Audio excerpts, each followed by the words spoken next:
Осы заманда айтылып келе жатқаны, мысалы, әркімге белгілі, Қытай Халық Республикасының экономикалық даму моделі таңғалдыратындай.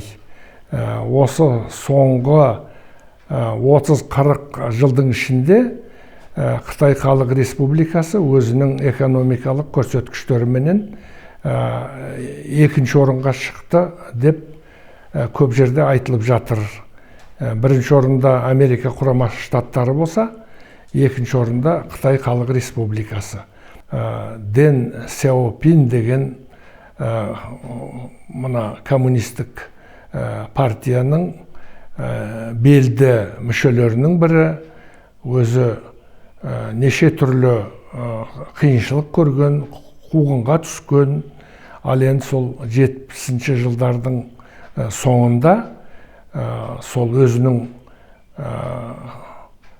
ойларын, идеяларын бөлісетін бір топ саясаткерлер үкімет билігіне келіп, Дэн Сяопин әскери комитетінің басшысы болып, сол политбюросының мүшесі болып, Қытайдың коммунистік партиясының сол кезде бұл кісі бірінші басшы болмаса да, сол экономикалық реформалардың басында болып қалды. Мао Цзэдунның басшылығыменен өтіп жатқан мәдени революция Қытайдың экономикасына, Қытайдың халқының тұрмысына өте көп зиян келтірді.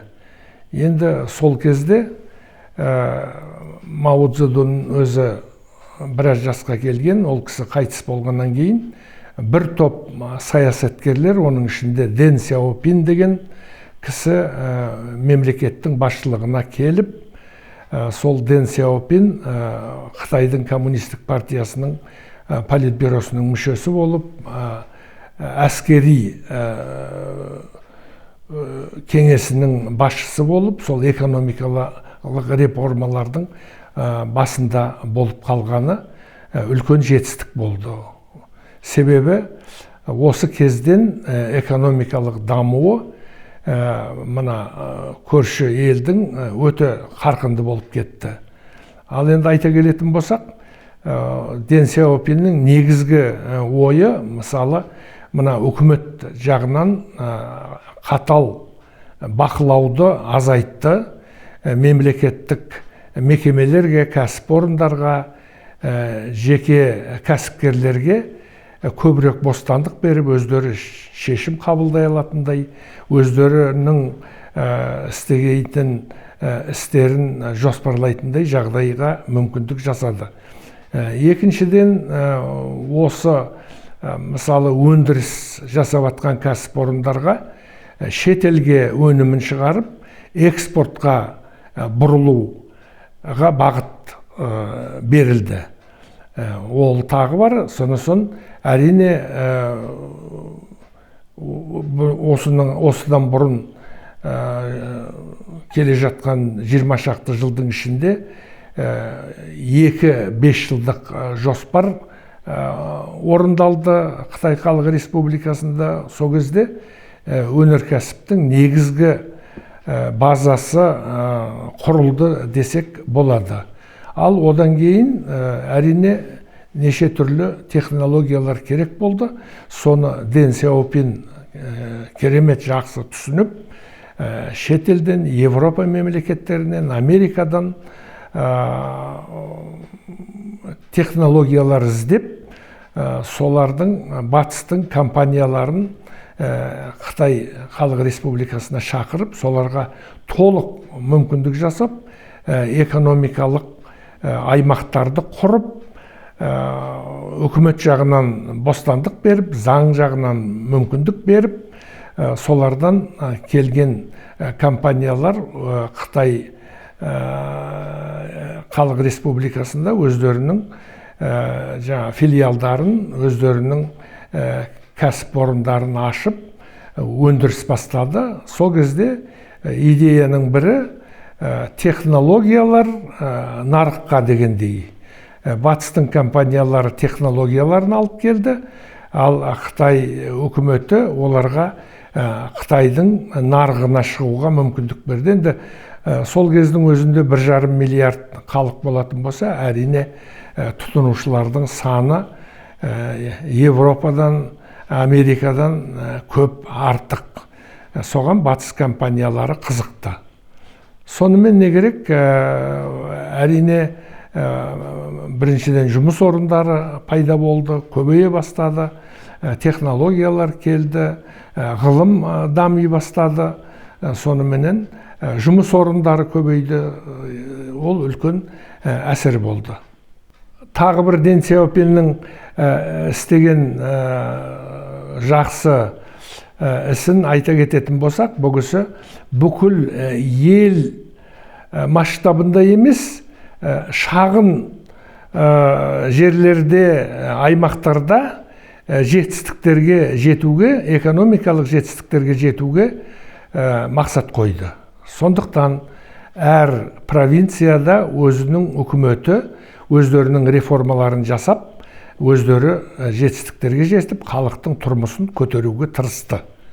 Ал енді тағы бір үлкен мәселе, ол мысалы заңның қаталдығы. Заңның қаталдығы әрине тәртіп, әр жұмыс орында қатал тәртіп болу екені түсінікті болды. Сонысын ең бірінші сыбайластық, жемқорлыққа үлкен күрес басталды.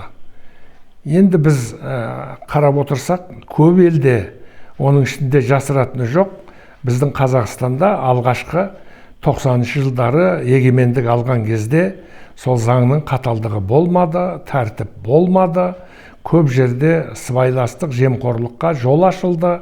Сол себептен мысалы үкіметтің жасаған жоспарлары, бағдарламалары өзінің нәтижесін не жете алмады.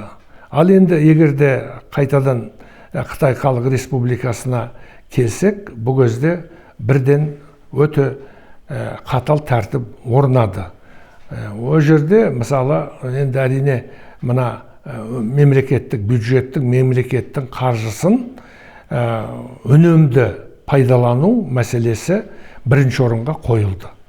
Ал енді арғаратай осыдан бәрі басталады. Егерде мына күнделікті болып атқан шаруалар туралы айтсақ, мен мысалы мына жанымыздағы көрші аймақ Синьцзян ұйғыр автономиялық аймақ туралы айта кетсем, Үрімші қаласы сол аймақтың астанасы. Ең бірінші рет мен Үрімшіге 2000 жылы барғам. Сол кезде көргенде бұл қала сол ескі, сол баяғы біздің 50-ші жылдарға, 60-ші жылдары біздің осы Алматының өзінде Қазақстанда салынған сол 5 қабаттық жаңағы панельді үйлер болатын. Оның кейін анау айтарлық өнеркәсіп жоқ, неше түрлі шағын мынау әлгі бізде де қазір көруге болады. Мына гараждар, ескі гараждар, қоралар, тазалық жоқ, қолмен шұқылап жасап атқан шаруаларды, адамдарды көретінбіз. Одан кейін, мысалы 2000-ші жылдардың басынан бастап өзгерістер басталды. Әрине соңғы мынау 5-10 жылдың ішінде өте көп өзгеріс болды. Ал айта келетін болсақ, мына неде Үрімшіде және басқа Бейжің бар, Гуанчжоу бар, Шанхай, Ханчжоу, көп қалаларында мен болдым, әлі де болып жүрмін, өз көзіммен көріп жүрмін. Бұлардың бастаған мысалы әрекеттері ол мына қалалық инфрақұрылым деп айтатын болсақ, содан бастады. Жолдарды бұлар мысалы бар жолдарды жаңартып қайта салды. өте жоғарғы стандарттардың талаптарына сәйкес болды. Одан кейін бірден ол мысалы жол құрылысы, көшелер өзгертіліп, енді кемінде 20, 30, 50 жылға арналған өзгерістер жасады. Оны қалай деп айтамыз? Мысалы, егерде қаланың ұзынынан бір шетінен екі шетіне өтетін жол болатын болса, оны биіктікте, үлкен биіктікте 4-5 қабатты үйлердің биіктігіменен орнатып, жаңа кең бір жағына 4-5 қатар автокөлік жүреді, қарсы со сияқты 4-5 қатар автокөлік жүретін болды. Егерде жермен жүретін жолдар болса, оларды да жөндеді, көп көшелерді кеңейтті. Соның кейін, мысалы, әлгі жолдардың қиылысқан жерінде светофорлар жоқ. Сол биіктікте осы жаңағы жүретін жолдарды неше түрлі бірімен бірін қосатын жасады. Әрбірден кейін қазір қарап көрсеңіз, сол жолдың, биік жолдардың қиылысқаны өзі 5-6 қабатқа дейін барады. Қарап көрсеңіз, сол енді мына Америкадан көреміз, Европада да ондайлар жоқ қазір. Ондай развязкалар жоқ, енді орысша айтқанда развязка. Соның бәрін жасап, алдымен автокөліктің жүрісін жөндеді. Ол бір үлкен жетістік болды. Соның кейін барып, мына қаланың шетінен жаңа микро аудандар сала бастады. Ал сала бастаған кезде үлкен зәулім 35-40 қабат үйлерді жаңа дизайнменен салды, бірақ олардың тұрыстары өте кең. Ол жерде мына тұрғындарға кең мүмкіндік демалуға, жүруге, мысалы, қарым-қатынас жасауға мүмкіндік жасады. Үйлердің арасы қашық, сонысын Үрімші өте көк қала болып кетті, ағаш отырғызылып.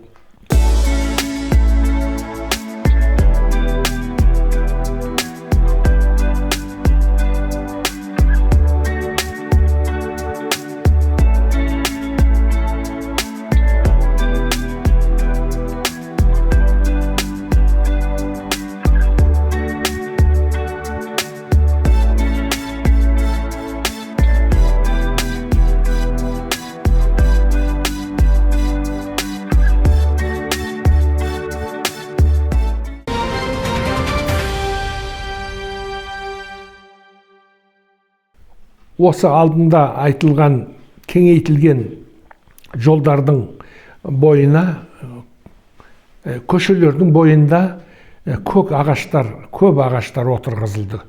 Қала көгеріп кетті, парктер құрылды.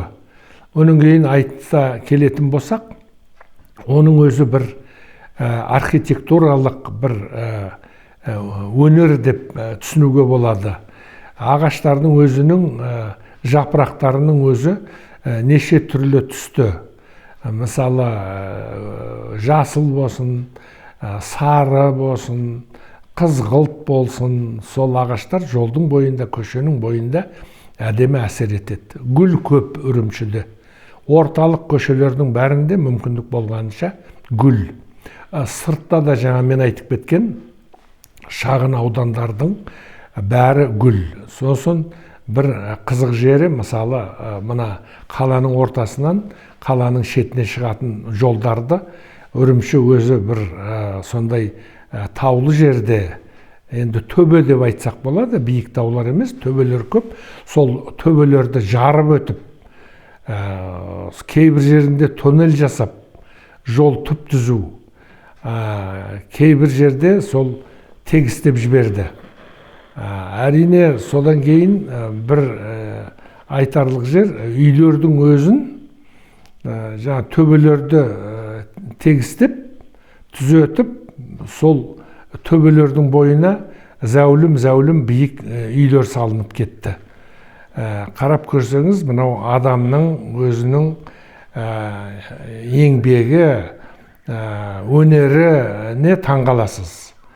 Сондай бір сүйіспеншілікпен, сондай бір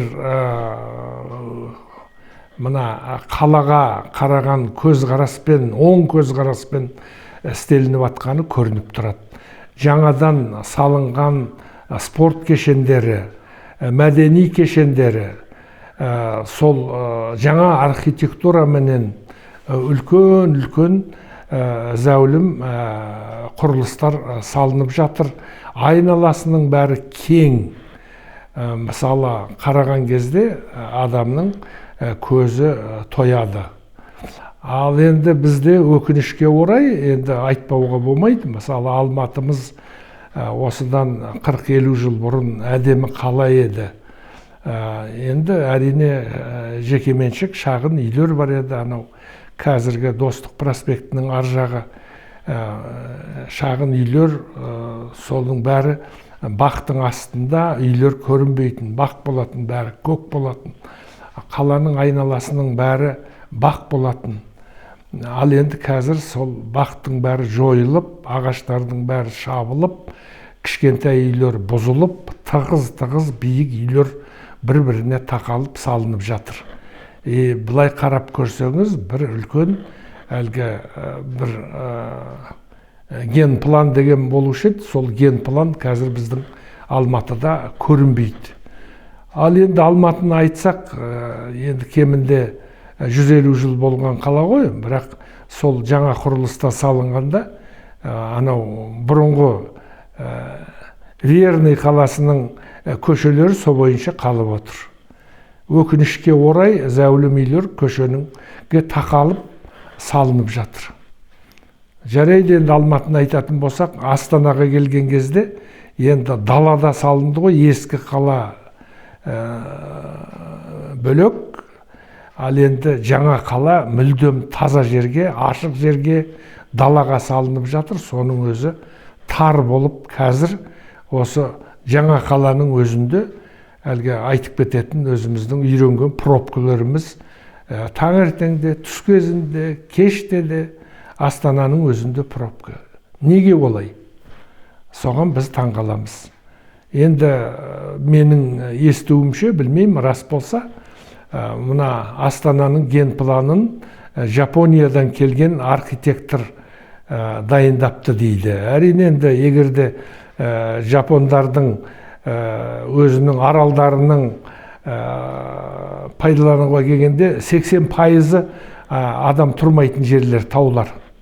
Сонда бүкіл Жапонияның 20% ғана адамдар тұруға, қалаға жарайды. Енді әрине ол Жапонның архитекторы өзінің сол Жапониядағы тәжірибесімен, біліміменен жоспарлайды ғой. Сонда біздің Астанамыз сол Жапонияның архитекторының ойыменен салынып кетті. Қазір енді қалай арғаратай салынады, енді оны көре жатармыз. Ал енді тағы айта кететін болсақ, мына экономикасының дамуы сондай керемет болғаннан кейін, мына бұрынғы салынған 4-5 қабат панельді үйлер бұзылып жатыр.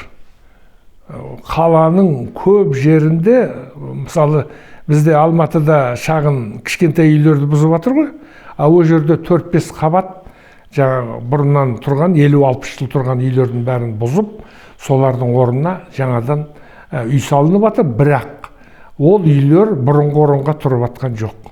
Көшелер кеңейіп жатыр сол кезде. Ал енді жаңа мен айтқан сауда жаңағы орындары үлкен, біздікіндей сол бізде де бар ғой, мынау Мега деген со сияқты, әлгі Апорт деген со сияқты сауда орталықтары салынатын болса, олардың астында неше қабат автотұрақ, паркинг бар. Ал енді оны қоятын болсаңыз, қазір Үрімшіде әр мысалы мына тұрғын үйлердің арасында автокөлік қоюға мүмкіндік жасалған. Егерде мысалы қазір біз қарасақ, көп жерде сол үйлердің қорасына кіруге мүмкіндік жоқ, шлагбаум қойып қойған. Кім қойған? Сол үйдің тұрғындары қойған ба? Сол кілт кімде? Енді оны ешкім білмейді. Ал егерде Үрімшіде алатын болсақ, әр қораға қойылған шлагбаум, оның кейін ол жерде камера. Сол жерде тұрған адам, ол өзінің мына қаланың басқармасына қарайды, әкімшілігіне қарайды. Сонда сіз егерде бір жерге келе қалатын болсаңыз, өтіп бара жатып, жасыл шамта тұратын болса, ол жерге кіріп, жаңа автокөлігіңізді қоюға болады деп түсінесіз. Сол кезде кірген кезде жаңағы камера сіздің көлігіңіздің нөмірін сақтап қалады да, сол шамалы уақыттан кейін шығатын кезде жаңа камерадан неше юань төлеу керек? 3 юань, 4 юань, 5 юань төлеу керек. Сол кезде сіз шығып бара жатып, жаңа ақшаны төлеп кетесіз. А төлейтін тағы бір технология, ол енді бізден қазір енді шығып жатыр ғой, Каспий деген телефонмен, оларда WeChat деген бар. WeChat деген ол мына адамдардың қарым-қатынасы, өз бір-біріне хабарласу, видео жібереді, жаңағы ақпарат жібереді. Ал енді ақша төлеуге де көп жерде WeChat пайдаланады. Банктегі сіздің картаңыз сол WeChat-қа байланысты.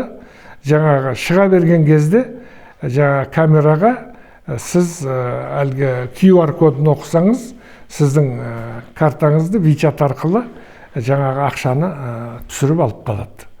Соныменен былай айтқанда, бүкіл мысалы қаланың несі мына ашық орындары мемлекет үшін пайдаланады.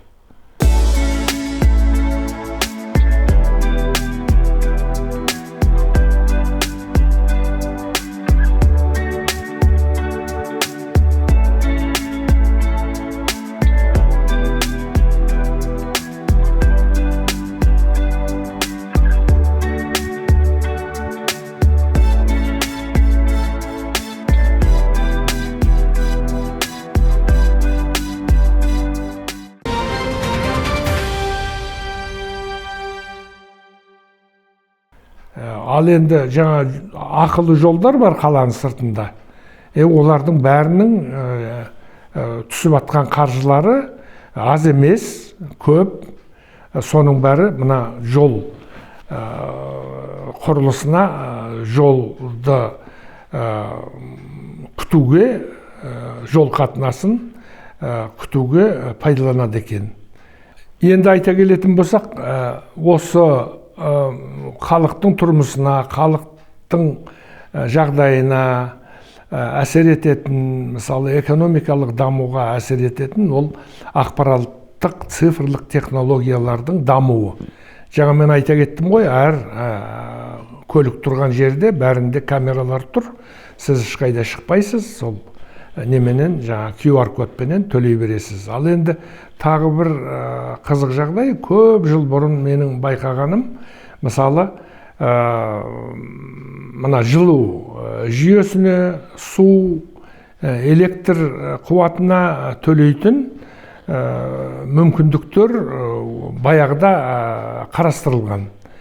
Әр үйде, әр пәтерге жаңа есеп жасайтын құралдар тұр. Солардың жанында пластик карта салатын мүмкіндік бар.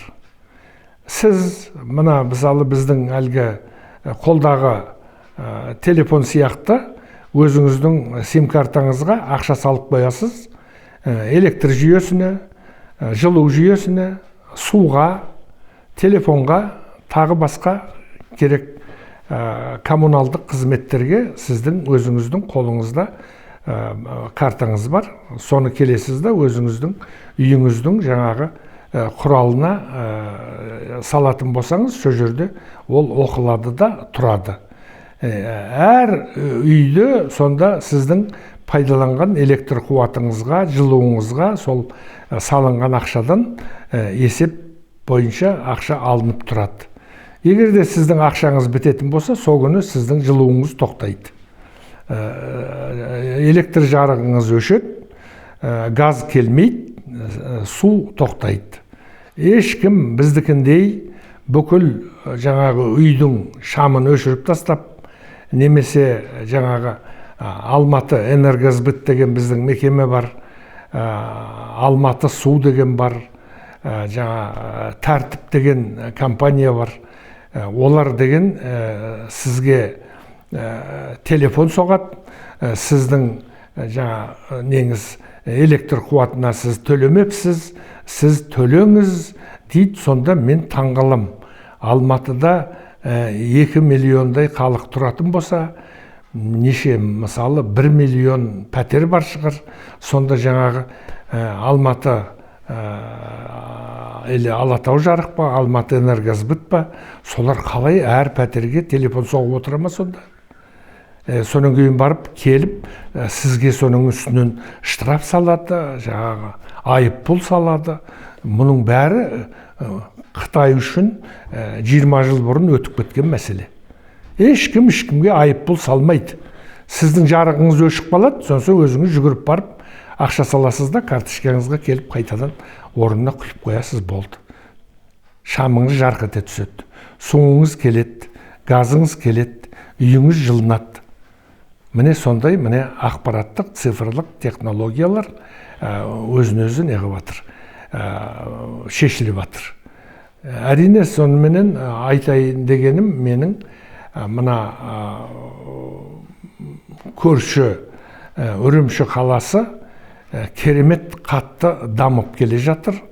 Оның бәрінің мақсаты сол тұрғындардың өмірінің сапасын арттыру, тұрғындарға толық жағдай жасау, барлық мүмкіндіктерді тудыру, жеңілдік жасау. Сондай. Ал енді оның бәрі қайтадан айта келетін болсақ, тәртіптің арқасында, заңдылықтың күшінің арқасында ешқандай тәртіп бұзушылық жоқ. Сол себептен мына үкіметтің қаржысы дұрыс бағытта пайдаланып, экономикалық дамуға үлкен мүмкіндік жасап жатыр. Сол ойлайым, біздің үкімет орындағы басшылар біздің осы Қазақстанның болсын, Алматы облысының болсын, Алматы қаласының әкімшіліктің өкілдері мына Үрімші қаласына барып, көп нәрсені үйрене алады деп мен ойлаймын.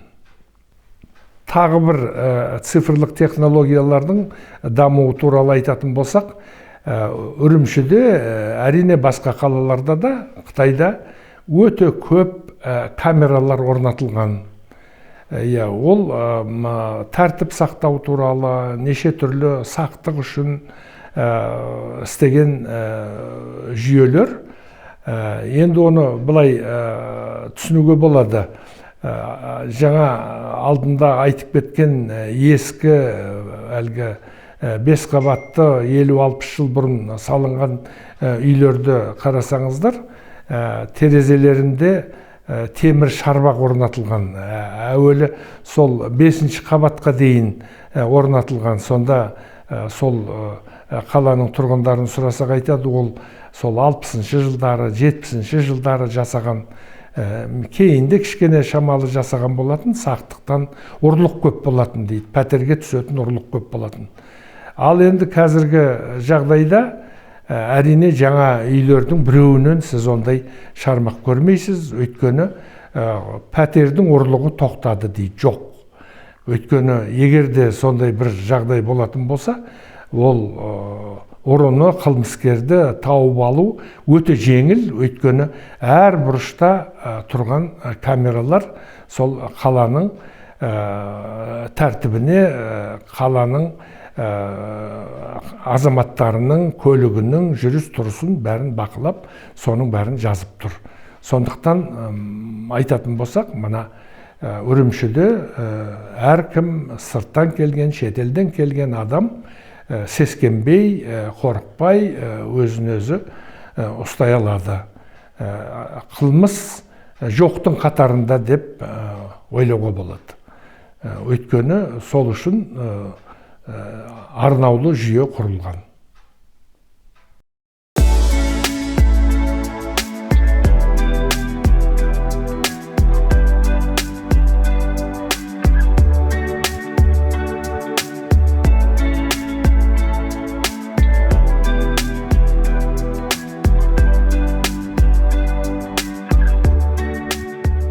Арнамызға жазылыңыз, лайк басыңыз, пікір қалдырыңыз, әлеуметтік желілерде репост жасаңыз.